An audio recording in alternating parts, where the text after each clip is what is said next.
Do we have any other commissioner comments? No, sir. David, you got anything? Said more than you two. No, I don't have anything. So we'll go to property owners' opportunity to speak. So I'm back. I gave you guys a copy of what I was trying to read in the record. I appreciate if you put that, everything I gave you in the meeting minutes. Let me address the SID assessment. It is a tax. That's what the law calls it. I read it. Under threat of foreclosure. The SID tax is collected on the year of. So we're collecting your 2024 tax was paid last year. You're going to be paying your 2025 tax. Ad valorem tax, county tax, like she said, is a year behind. SID tax is the year. So Let him speak, please. Let him speak. at any rate, and as far as the laws I quoted and highlighted in there, they are 2024, so those are the current ones. I could not find a 300 series that affected SID. As far as the back SID tax owes, those don't go away. They're not on the person that owned the property. The assessment is on your property, not you. No, They don't Let him understand it. speak. that's not So, right. Let so him speak. that assessment follows that piece of property. Now, whether you paid the back tax or not, there's a cloud above your title if you did. So those back taxes are actually due when you purchase the lot. The state land commissioner issues a limited warranty deed. That's because SID has an interest. It could have been sitting down there in some of these cases. These are what they sent letters out to, but not one to ALC. And all these lots, some of these lots have been there for 6 years. The current assessment we're on, or the lawsuit, goes back to 2019. So, you better check it again. You should be, this current assessment is on 2019, 2020, 2021, 22, 23, 24, and this year. So, what I'm saying is they're not doing it right.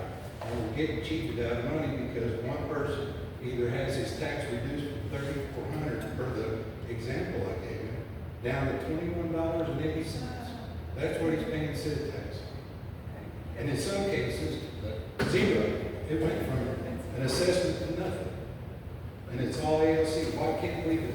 And I'd like to ask the commission to do that to mine right now. And every person that's in here, remove that assessment. Never happened. Never happened. Just Never like the happened. DM said, never happened unless your name is ALC or Jonathan Rhodes. Stop, stop. Hey, order.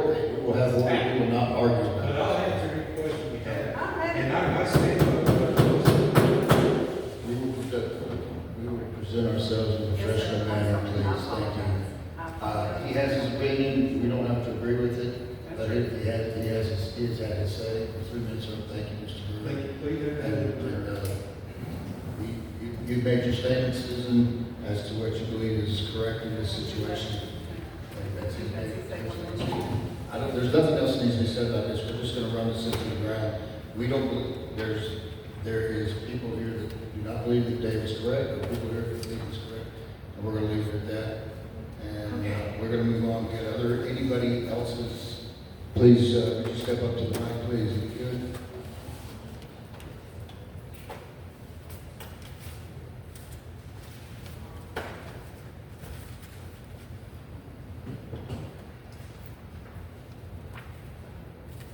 Good evening. Your name, please. Brent Hunstad. I just had a quick question about the rules and regulations, going back to that conversation Yes. about them being incorporated in the bylaws. Will it or will it not make it easier or more difficult to make minor modifications or wholesale changes to the rules without doing the bylaws amendment, which can be kind of cumbersome? Will it make it more or not challenging? You mean to change? To change the rules and regulations once it's incorporated and Once becomes we- part of bylaws. Well, right now, it's the same process what we do now. If we want to change a bylaw, in our bylaws, we can put in the process of changing or amending a bylaw. And that can be done, like, I think right now it's 2 readings and then the vote for it or something like that. What we So have. it's a pretty simple process. Yes, we can make it whatever process that we feel that our lawyers feel that is legal to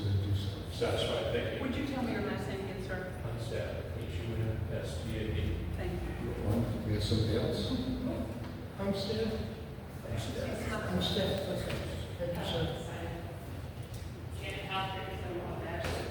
I don't know how many been here since the lawsuit and they all sit, but these guys are 100% better at driving. Thank you guys.